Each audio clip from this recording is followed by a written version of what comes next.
We have breaking news out of Syria this morning. There's new video from Eastern Ghouta, that's a suburb of Damascus, showing several people Syrian activists say were attacked with a suspected chemical agent. Dozens have died, and local doctors say those numbers could go up. CNN cannot independently verify these videos taken by anti-government activists and doctors, but we have to warn you that the video you're about to see is graphic. Now, if you don't think you can take it, look away if you don't want to see it.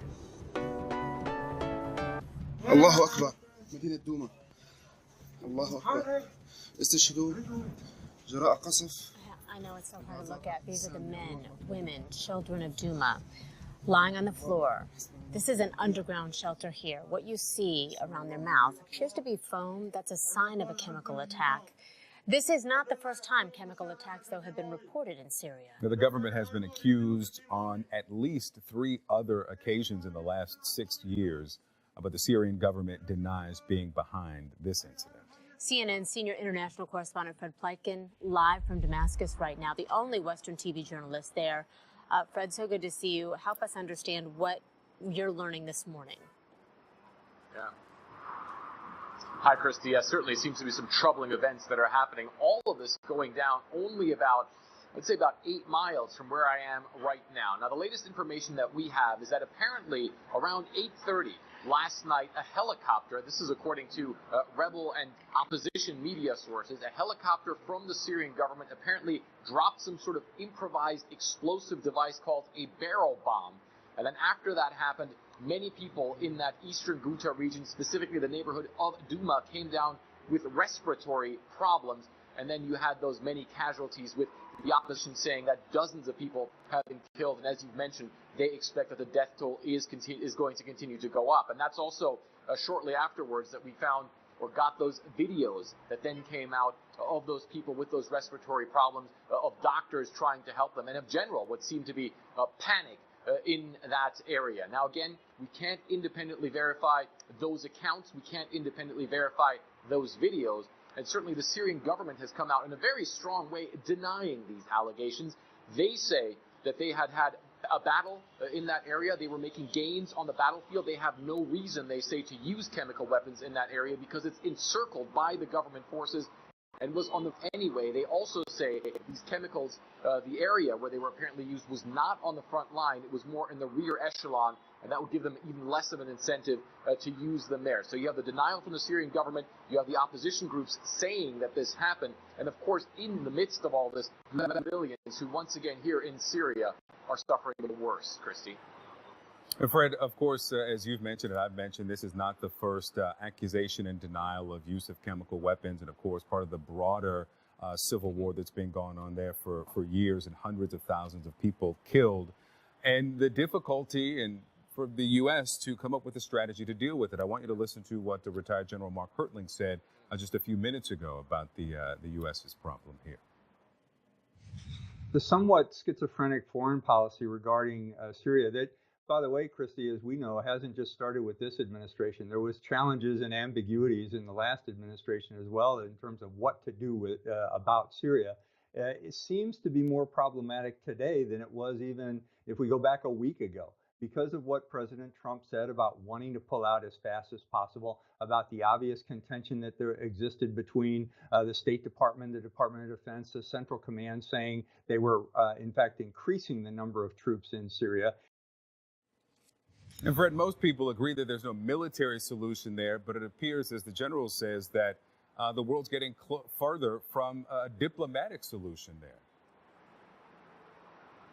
Yeah, I mean, I would absolutely agree with pretty much everything that General Hertling said there. I mean, I think that all of this comes down to one main problem, and that is you have countries here in this region in the world who are willing to be involved in Syria in the long term. Those countries are Turkey, Iran, and Russia. And then you have the U.S. that over the course of the past years was never really willing to fully get involved here in the situation in Syria. And then, of course, now you have President Trump saying that America wants to pull out. That, of course, is something that diminishes America's credibility here on the ground and makes it more difficult also for the U.S. to play a big part in diplomatic efforts. You had a summit that happened just a couple of days ago that was put on by the Turks, the Russians, and the Iranians, essentially debating the future of this country. U.S. again not at the table. And then, of course, we have all of these 3 countries pushing their own military agendas as well. You have the Russians supporting the Asaad government. In fact, the Russians are actually the ones who were in negotiations with the rebels in that Douma district that got hit for those rebels to then give up. And then you have the Iranians, of course, who have a long-term agenda here as well. So far, from what we're hearing, from what we're seeing here on the ground, it seems as though the Syrian government and other groups as well, not really factoring America in what's going to happen in the future of this country. Again, all of them, of course, pushing their own way forward, the U.S. being left out. Victor. Fred Plank in Damascus for us. Thank you, Fred. Now, the U.S. has condemned the apparent chemical attack on civilians there in Syria. The State Department did release a statement, in fact. And here it is. These reports, if confirmed, are horrifying and demand an immediate response by the international community. The Assad regime and its backers must be held accountable and any further attacks prevented immediately. Russia, with its unwavering support for the regime, ultimately bears responsibility for these brutal attacks.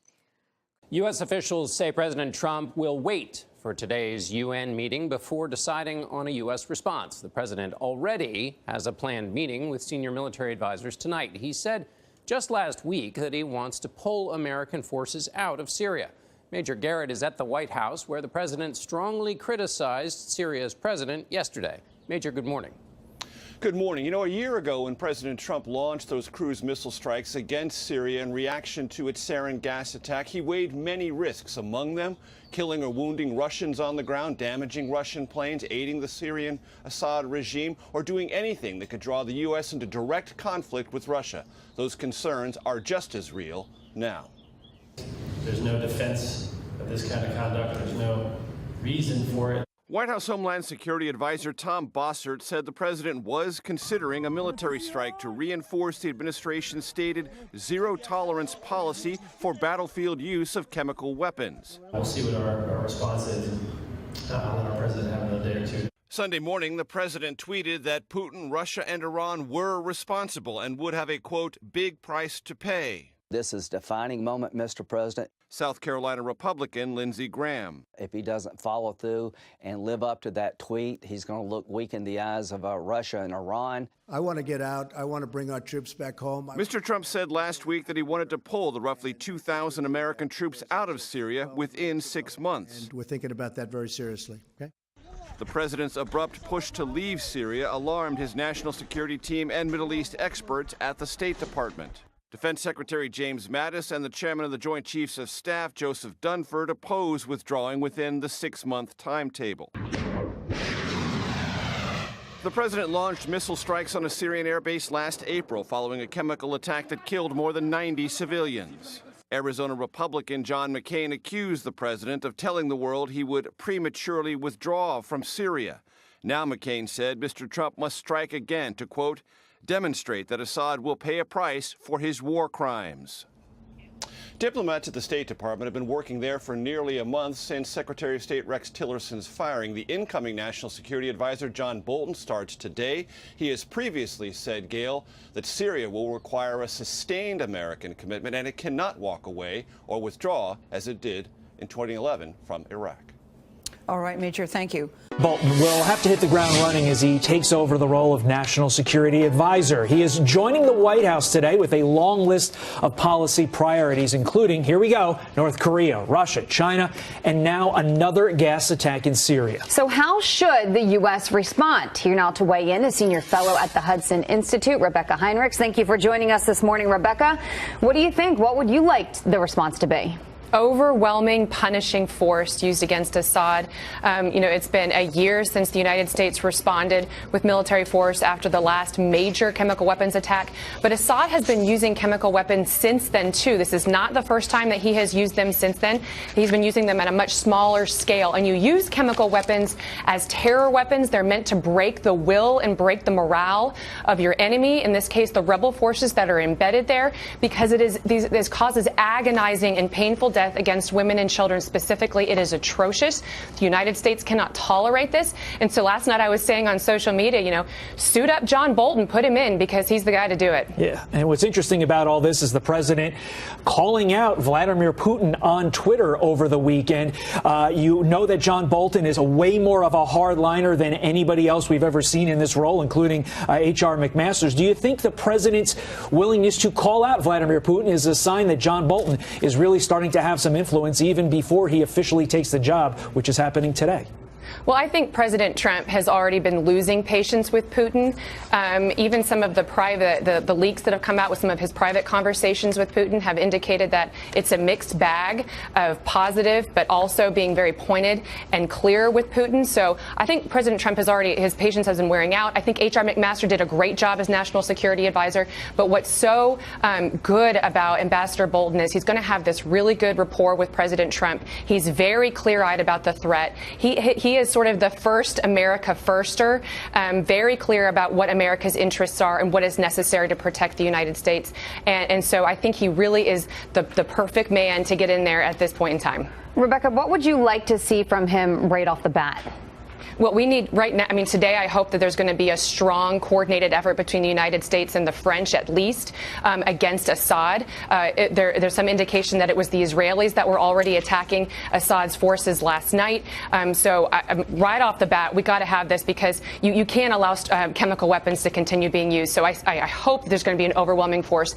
And understanding that the president is becoming impatient with staying in Syria, we have to come up with a short-term plan to punish Assad and his use of chemical weapons, and then also a longer-term plan to prevent Iran from developing and finishing that Shia crescent all the way down to Lebanon, and also preventing Russia from gaining that stronghold and establishing military bases in Syria. That has got to be handled.